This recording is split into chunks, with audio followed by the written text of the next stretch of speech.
오늘은 우리가 사도적 직임에 대해서 배우려고 해요.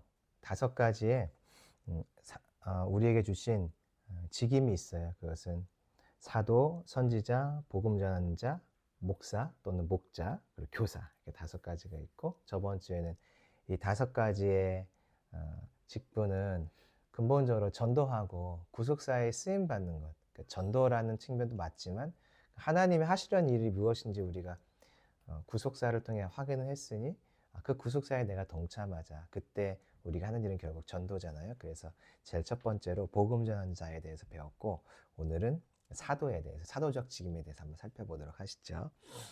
계속 기억했으면 좋겠는 거는 2025년은 해의 해다. 그래서 성령 안에서 성전이 지어져 가며 교제하는 해니까 우리가 성령을 구하면 분명히 주님의 교제가 풍성하게 우리에게 임할 것입니다. 2월은 쉐바더리고 하나님께서 열매를 맺도록 하기 위해서 이른비, 겨울비, 늦은비를 내려주시는 시간이니까 우리가 기대하고 구하면 비가 내리고 있을 것이고 그 비를 맞게 될 것이고 어느 날 그 비의 결과로 내가 열매 맺는 자리에 있게 될 줄 믿습니다. 구하면 구하는 만큼 주님께서 주시는 것이죠. 자, 우리가 오중직임에 대해서 한번 더 살펴보죠.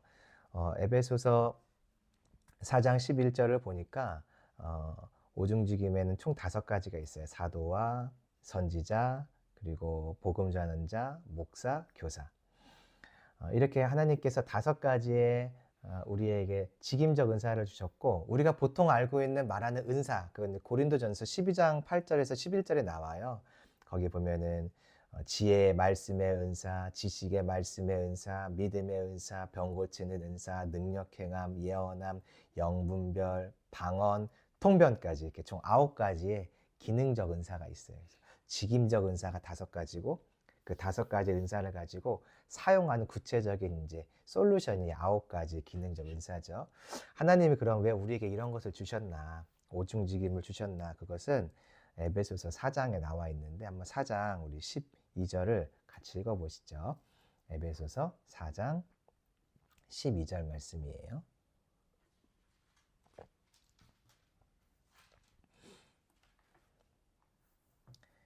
에베소서 4장 12절 말씀. 자, 보시면 같이 읽어볼까요? 이는 성도를 온전하게 하여 봉사의 일을 하게 하며 그리스도의 몸을 세우려 하심이라. 하나님께서 왜 이런 직임적 은사를 우리에게 주셨냐면 그것은 성도를 온전하게 하는 것이에요. 온전하게 한다는 것은 무언가를 준비시키는 것을 말하거든요. 이 직임들을 알고 또 은사들을 알고 이것을 사용할 수 있도록 온전케 한다. 두 번째는 봉사의 일을 하게 하는 것이에요. 그래서 이제 이 직임을 알고 준비되었으면, 은사를 알고 준비되었으면, 훈련하고 준비되었으면 봉사, 섬기는 것을 말하죠. 이 봉사는 즐거움으로 하는 것을 말해요. 은사란 단어의 어원은 기쁨, 즐거움이란 단어에서 나왔거든요. 그래서 이 봉사하는 것은 또 봉사한가 그것이 아니라 직임을 알고 은사를 이제 확인하게 되면 또 은사가 부어지게 되면은 이제 하고 싶어져서 사용하고 싶은 그런 마음들이 생겨요. 어저께 제가 이제 어느 장소에서 사람을 이렇게 기다리는 시간이 있었어요. 그랬는데 어떤 할머니 한 분이 혼자서 이렇게 허공을 향해서 막 말하면서 오시는 거예요. 그런 분 있잖아요. 왜 혼자서 말씀하시는데 그런 분의 특징이 거칠어요. 욕을 막 하시면서 누군가한테 막 욕도 하시고 그런 분이 이제 제 옆에 와서 앉으셨어요. 제가 저도 모르게 아니고 순간적으로 그냥 같이 있고 싶지 않아서 자리를 떠났어요. 떠나서 걸어가다가 내가 왜 떠나지? 내가 떠날 이유가 없는데 하고 다시 돌아왔어요. 옆에 앉아가지고 할머니한테 그랬어요. 할머니, 누구랑 그렇게 대화를 하세요? 그랬더니 할머니가 뭐 누구랑 대화한대 그래서 할머니, 예수님 믿으세요? 그랬더니 교회 다닌대요. 그럼 성령님이랑 대화를 하셔야지. 누구랑 그렇게 대화를 하시냐고. 하지 마세요. 그래서 제가 이제 할머니 예수님 믿고 구원 받으시고 예수님께 나아가 예수님 간절히 찾으셔야 돼요. 계속 그렇게 계시면 안 돼요. 제가 마음이 너무 아파서 하시는 모습 보니까 너무 마음이 아파서 말씀을 드려요. 가서 예수님 잘 믿으시고 온전케 되셨으면 좋겠어요. 이렇게 이제 말씀드리고 제가 이제 움직여야 될 시간이 돼서 바로 움직였어요. 원래 이제 그런 사람이 아닌데 저는 이걸 자꾸 이제 제가 이렇게 배우고 저도 공부하고 뭔가 하나님이 나에게 이렇게 사용할 기회들을 주시는 때가 언젠가 이렇게 찾잖아요. 그러니까 그런 사람들이 왔을 때 옛날 같았으면 이렇게 멀리 하거나 혹시 이제 나한테 해가 되거나 뭔가 이렇게 불편함이 올까 봐 자리를 피하거나 아니면 그냥 가만히 침묵하고 있는데 저도 모르게 말을 걸게 되는 거죠. 이게 하나님이 나에게 나에게 요청하시는 것, 주신 것이 무엇인가, 주신 것이 무엇인가를 알면은 이게 신기하게 사용케 되는 것 같아요. 즐거움으로 뭔가를 하게 되는 것, 그래서 봉사일을 하게 되는 거죠. 결국 사람을 살리는 거죠. 결과적으로 세 번째는 그리스도의 몸을 세우려 함이라. 그러니까 온전케 하고 봉사일을 해서 그리스도의 몸을 세운다고 말하고 있어요. 왜 직임적 은사를 주시나? 몸을 세우는 거죠. 그리스도의 몸은 교회예요, 교회. 하나님은 교회를 직임을 따라 은사를 따라 사람들을 배치해서 교회를 세우는 것을 원하세요. 그러면 질문해 볼 수 있는데 하나님 왜 교회를 세우실까? 하나님 왜 교회를 세우실까? 우리가 알고 있는 이야기들도 있는데 에베소서를 좀 살펴보고 싶어요. 1장 23절 말씀. 에베소서 1장 23절. 왜 하나님이 교회를 세우는가? 그리스도의 몸을 세우는가? 여기 나와 있거든요. 읽어볼까요? 교회는 그의 몸이니 만물 안에서 만물을 충만하게 하시는 이의 충만함이니라. 여기 봤더니 교회는 이라고 되어 있죠. 교회는 그의 몸이니. 앞에서 에베소서 4장에서 성도에게 이런 직임을 주신 목적은 그리스도의 몸을 세우는 거라고 했어요. 교회를 세우는 거라고 했고, 그럼 교회는 그리스도의 몸인데 어떤 특징이 있냐면 만물 안에서 만물을 충만하게 하시는 이의 충만함이니라. 이 말이 좀 어렵게 느껴지는데 이렇게 생각하면 쉬울 것 같아요. 만물이 필요로 하는 것들이 있어요. 사람들도 필요로 하는 어떤 것들이 있어요. 그런데 그 모든 것이 충만하게 하시는 이 하나님이시고 하나님이 그 충만하게 하심을 예수님께 주셨거든요. 그래서 예수님을 통해서 만물이 결국 충만하게 된다. 그런 이야기예요. 사람들이 무언가 필요로 해요. 무언가를 필요로 하죠. 세상 사람들이. 복음이든 뭐 세상의 것이든 다 필요로 해요. 근데 모든 것의 답은 주님께 있고 모든 것의 길도 주님께 있어요. 그래서 교회를 세우시는 목적은 교회를 통해서 충만함을 갖고 계신 그 예수님의 충만함이 다른 사람에게 결핍 있는 사람들에게 부어지기를 원하시는 거죠. 아픈 사람들은 지금 병원에 가고요. 귀신 들린 자들은 무당을 찾아가고 또 미래에 대한 어떤 계획들을 알고 싶은 사람들은 점집에 가요. 근데 사실 이 모든 것들이 성경에 보면 예수님의 당시에 보면 예수님이 다 하셨던 일들이고 교회 그 당시의 교회죠. 그러니까 예수님이 교회니까 그 당시에 예수님을 쫓아가면 사도들을 쫓아가면 이런 일들이 다 사람들이 필요로 하는 이런 일들이 다 공급을 받고 그들이 공급만 받는 게 아니라 결국 예수께 돌아오잖아요. 그렇죠? 그래서 구원받게 되고 사람들의 필요한 것들을 채워주는 역할들을 교회가 실제로 했던 거죠. 지금은 사람들이 이런 문제로 교회에 오지 않고 교회에서 답을 찾으려 하지 않아요. 왜냐하면 우리가 이 오중의 직임들과 은사들을 이제 적극적으로 활용하는 것이 지금은 여러 교단적인 상황, 어떤 나라에 이전에 있었던 과거의 어떤 일들로 인하여서 이런 부분들이 다 이제 쇠퇴하거나 막고 있거나 주의하거나 조심하거나 아니면 꺼리거나 이러고 있어서 그래요. 하나님은 분명히 교회에 이런 직임과 은사를 통해서 만물을 충만케 하시는 이가 교회, 예수님이시니까 교회, 예수님 그리스도의 몸을 통해서 만물을 충만케 하기를 원하신다. 그래서 이 오중의 직임들을 우리에게 주시는 것이죠. 자, 오늘은 사도에 대해서 좀 보죠. 자, 사도는 두 가지 역할을 해요. 첫 번째는 하나님 나라의 큰 그림을 그리는 거예요. 두 번째는 자기에게 있는 은사를 다른 사람에게 흘러가게 하는 것이죠. 자, 이 사도라는 단어는 아포스톨로스란 단어예요. 성경에서 우리가 이제 사도란 단어를 보니까 이게 예수님이 제자들에게 먼저 허물을 쓰신 말씀이다 생각이 들 수 있는데 그렇지 않고요. 우리가 잘 알고 있는 본디오 빌라도는 유대의 뭐죠? 유대의 총독이에요. 총독. 총독이라는 단어가 아포스톨로스, 파견받은 자, 보냄받은 자라는 뜻이에요. 로마 황제가 이제 나라를 계속 정복해 나가다 보니까 땅이 넓어지는데 이 땅을 누군가가 다스릴 사람이 필요한 거죠. 땅 전체를요. 어느 동네 하나가 아니라 땅 전체, 뭐 이스라엘 땅, 유다 땅 이런 식으로. 그럼 그 땅을 다스릴 사람으로 총독을 파송해요.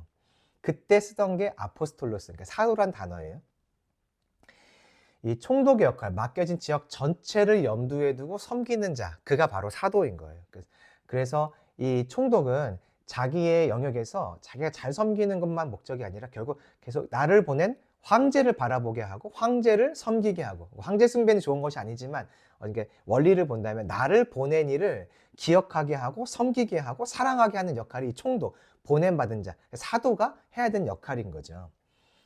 사도는 그래서 나 개인에 국한되지 않고 나의 어떤 기도나 섬김의 범위, 사역의 범위가 지역과 도시 안에 더 계속 확장되어지는 의미가 있어요.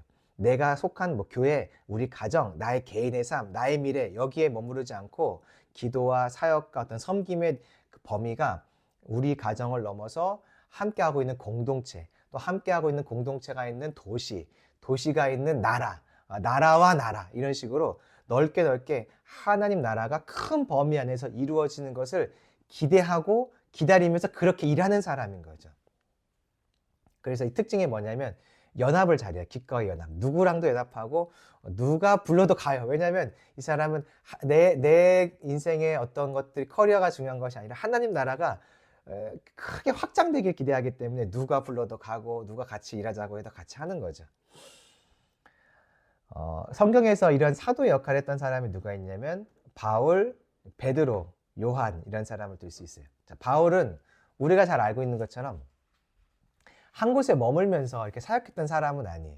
바울의 특징이 일단은 가서 복음을 전하고 교회를 세우면 그 교회에서 열심히 섬기다가 때가 되면 교회를 떠나요. 근데 그냥 떠나는 게 아니라 잘 훈련한 사람을 그 자리에 앉히고 자기는 떠나서 또 개척을 하는 거죠. 그러니까 디모데 같은 사람들을 불러서 내가 개척한 교회에 들어와서 너가 섬겨라. 나는 또 개척해 내 사명이 있다고 계속 떠돌이 같이 마치 이제 그 담임 목회하는 교회가 없는 사람처럼 다니는 이제 모습이 바울이었죠. 베드로는 좀 특징이 있는데 예루살렘 교회 담임 목사예요. 베드로는 이제 사람들이 핍박받아 떠나기도 하고 했을 때 끝까지 이제 예루살렘에 남아서 예루살렘 교회를 지켰던 사람이죠. 그런데 이 베드로에게 요청이 와요. 사마리아에서 빌립이 요청을 합니다. 사도행전 8장에서 우리 지역에 와서 우리 좀 섬겨주세요. 이 사람들 전도하고 하고 있는데 아직 성령 세례를 못 받은 것 같습니다. 그러니까 베드로가 빌립의 요청에 따라서 사마리아로 가서 거기서 그들을 위해 기도할 때 물 세례를 받은 사람들, 이미 예수님을 구원자를 믿은 사람들에게 그들을 위해 기도할 때 성령이 충만하게 임해요. 이거는 권능과 능력에 대한 부분이거든요. 은사와 관련된 부분. 그러니까 예수님을 믿고 안 믿고의 부분은 물 세례를 통해 이미 확인이 되었고 그런 자들에게 이제 성령의 세례가 부어지는 일을 누가 하냐면 베드로가 가서 해요. 베드로의 목회지는 예루살렘인데 예루살렘을 떠나서 다른 데서 당신의 교회에 있는 그런 일들 우리에게도 좀 부어주세요 라고 간구를 했더니 그냥 가는 거죠. 마다하지 않고. 이후에 베드로가 어떻게 사역을 하나 봤더니 사도행전 9장 32절에 한번 볼까요, 우리? 사도행전 9장 32절.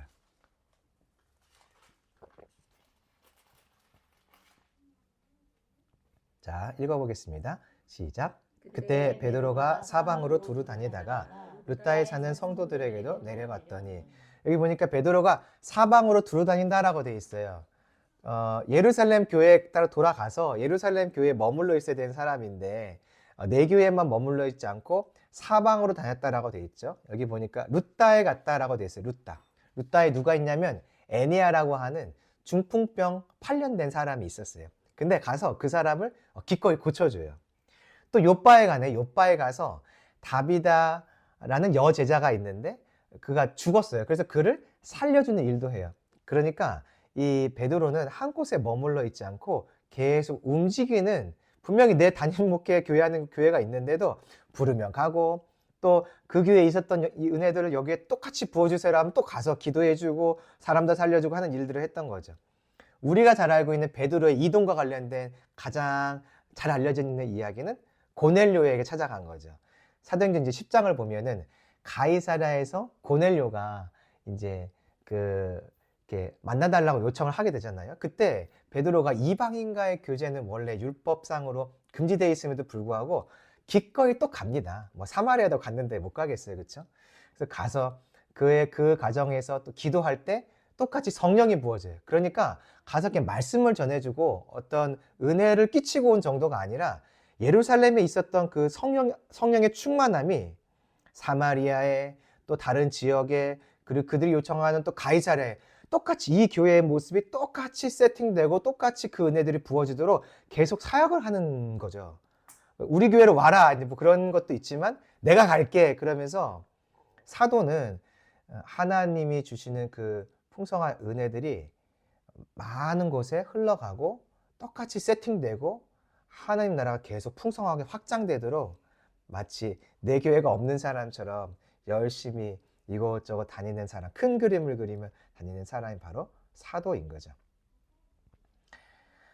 예루살렘 교회도 그런 역할을 좀 했어요. 예루살렘 교회에서 안디옥에 이제 교회가 세워지니까 그 전도자들을 복음 전하도록 보내요. 이때 잘 준비된 바나바를 그곳에 먼저 보내죠. 그러니까 훈련시킨 되게 좋은 사람들을 파송하는 거예요. 교회는 훈련 잘 된 사람들이 필요해요. 내 교회에 필요한 거지 저 교회에 필요한 건 아니에요. 이 사람을 누가 이제 보내달라 하면 못 보내죠. 아니 우리 교회 좋은 일꾼인데 이 사람을 어떻게 다른 교회에 보내겠어요. 그 사람이 있어야 일이 되고 또 하나님이 하신 일들이 풍성하게 나타나니까. 이게 보통의 마음, 보통의 마인드죠. 그런데 예루살렘 교회는 아 그래? 그럼 우리 정말 잘 훈련된 사람이 있는데 이 사람 보내줄게. 이 사람을 거기에 목회자로 보내줄게 하고 바나바를 파송하게 돼요. 그러니까 예루살렘 교회도 사도적인 어떤 그 생각들을 갖고 있었던 거죠. 큰 그림. 내 교회만 잘 되는 게 아니라 저 교회도 똑같이 잘 됐으면 좋겠어. 더 잘 됐으면 좋겠어 하는 말을 가지고 좋은 사람들을 내보내주는 거죠. 자, 그러면 이 사도가 하는 또 특별한 일 한 가지는 무엇이냐면 안수를 통해서 내게 흘러온 은사들을 보내주는 거예요. 안수를 통해서 내게 있는 권능과 은사들, 내가 받은 것들을 다른 사람들에게 흘려 보내주는 거예요. 한번 로마서에 있는 바울의 이야기를 좀 보죠. 로마서 1장 9절 말씀.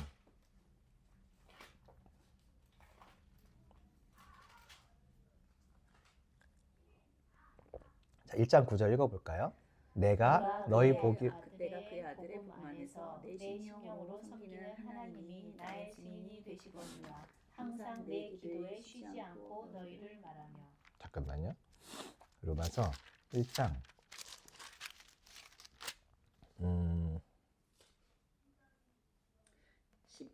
11절이네요. 자, 11절 같이 보겠습니다. 시작.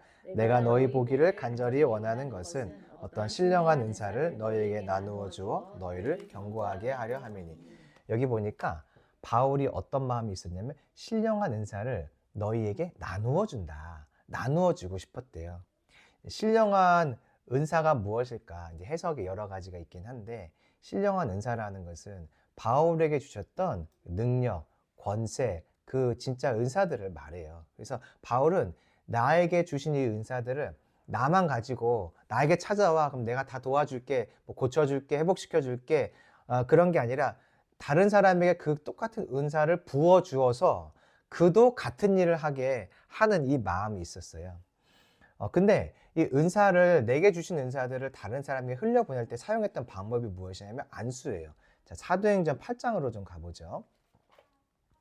사도행전 8장 14절, 15절, 16절, 17절이에요. 사도행전 8장 14절부터 한번 읽어볼까요? 시작. 예루살렘에 있는 사도들이 사마리아도 하나님의 말씀을 받았다 함을 듣고 베드로와 요한을 보내매 그들이 내려가서 그들이 위하여 성령 받기를, 잠깐만요. 여기 보니까 그들이 위해서 성령 받기를 기도했다고 되어 있죠. 다음이요. 이는 아직 한 사람에게도 성령 내리신 일이 없고 오직 주 예수의 이름으로 세례만 받을 뿐이더라. 이에 두 사도가 그들에게 안수함에 성령을 받는지라. 그러니까 성령 받기를 기도했는데 그냥 소리로만 기도한 게 아니라 안수하며 기도한 거죠. 그렇죠? 그랬더니 성령을 받았다고 이야기하고 있어요. 베드로와 요한에게 성령이 이미 임했죠. 그런데 안수할 때 그 성령이 그들에게도 흘러 들어가는 것을 볼 수가 있어요. 안수함으로써 받는 성령은 여기서 받는 성령의 충만함들, 능력과 은사와 관련된 부분이에요. 왜냐하면 앞에서 봤더니 이미 예수의 이름으로 세례를 받았다고 말하고 있잖아요. 물세례를 받은 걸 말하잖아요. 내가 믿음의 고백들을 한 것. 근데 이제 성령을 받을 때, 성령 충만함을 받을 때 안수하니 그들에게 성령 충만이 임한 거죠. 한 개만 더 볼까요? 사도행전 19장 6절 말씀. 사도행전 19장 6절 말씀이에요. 자, 읽어볼까요? 바울이 그들에게 안수하매 성령이 그들에게 임하심으로 방언도 하고 예언도 하니. 네, 성령 안수하니까 성령이 임해서 방언과 예언이 이제 사람들에게 열린 것을 알 수가 있어요. 그래서 안수는 무엇인가 하면 통로예요, 통로.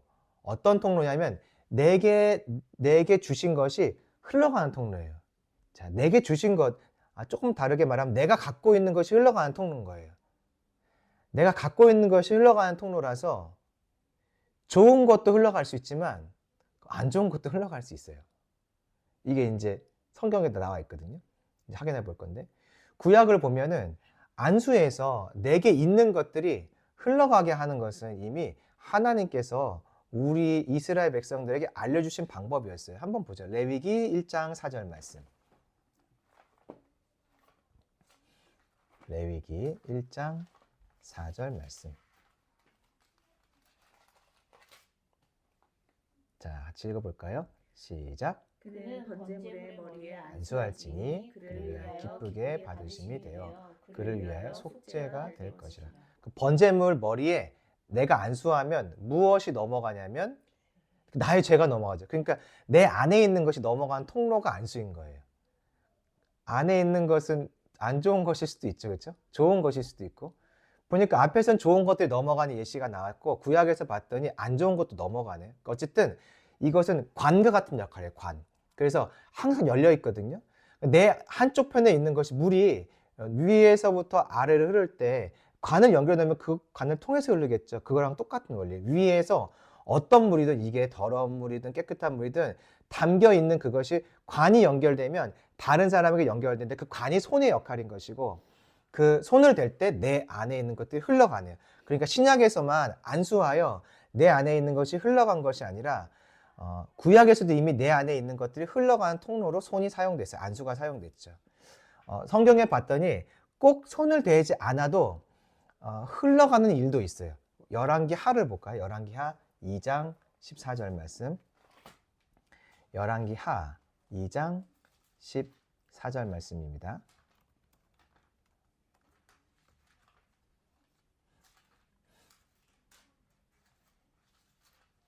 자, 한번 읽어볼까요? 시작. 엘리야의 몸에서 떨어진 그의 겉옷을 가지고 물을 치며 이르되 엘리야의 하나님 여호와는 어디 계시니까 하고 그도 물을 치매 물이 이리저리 갈라지고 엘리사가 건너니라.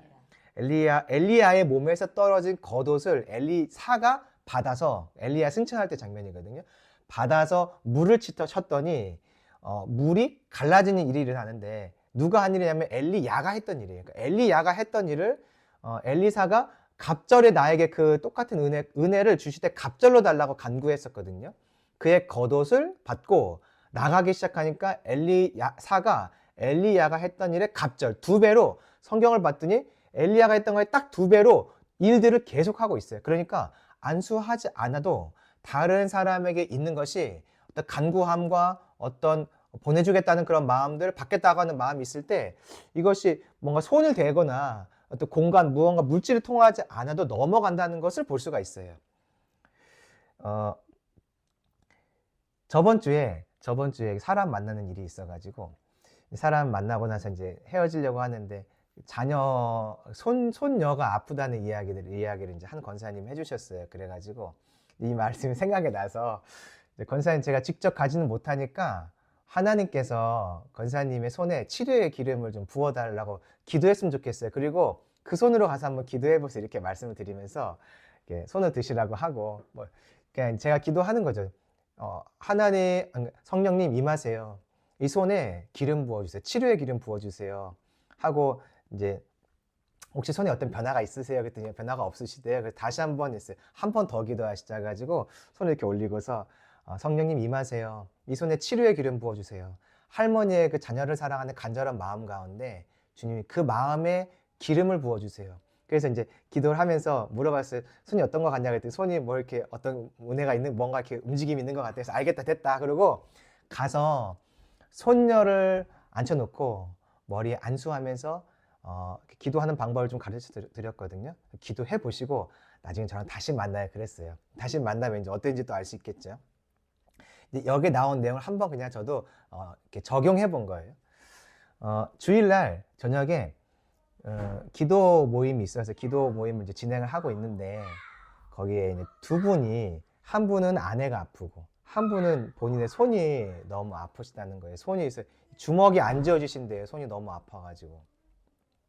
그래서 마음에 잘 됐다. 이거는 이제 실험의 실습의 장이다. 실습의 장. 그래서 오늘은 그럼 다른 기도 하지 말고 오늘은 우리가 치유 축사 기도를 좀 같이 해보시죠 하면서 먼저 손이 아픈 사람을 놓고 기도하기로 했는데 갑자기 뭔가 상황이 생겨서 이분이 잠깐 자리를 비워야 됐어요. 그래서 다른 분의 아내, 옆에 있지는 않는데 다른 분의 아내를 놓고 먼저 기도합시다 해서 기도를 시작을 한 거예요. 기도하는 도중에 손 아프신 분이 이제 줌에 보니까 찾아오셨어요. 다시. 그래서 같이 기도를 하는 거예요. 그래서 기도를 이제 쭉 하고 치유 축사 기도를 한 거죠. 어디 아프시다 그래서 기도를 하고 마쳤어요.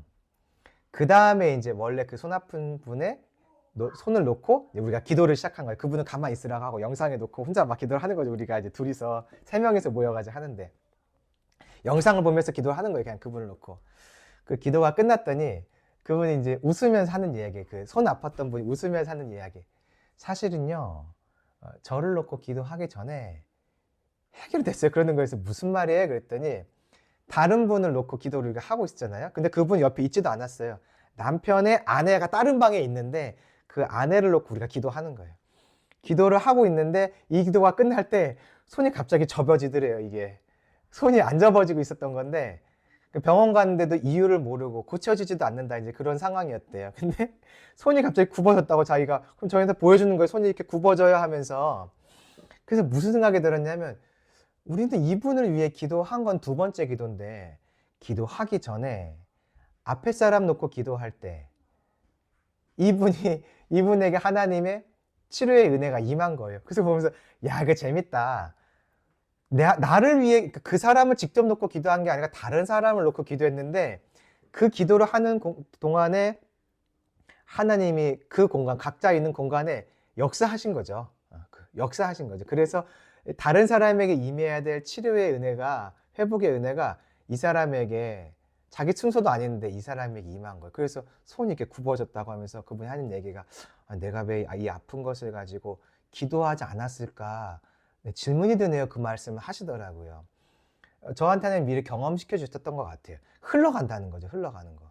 이게 다른 옆에 있는 사람 놓고 기도할 때 내 병이 치료받을 수도 있는 거예요. 왜냐하면 흘러가는 거니까. 뭔가 안수하거나 직접 손을 대지 않아도 흘러갈 수 있고 성경에 봤더니 주로 안수하면서 이게 관이 되어서 흘러가기도 하고 그러니까 내게 주셨던 은사와 은혜들 어떤 성령의 충만함은 분명히 흘러가는 거예요.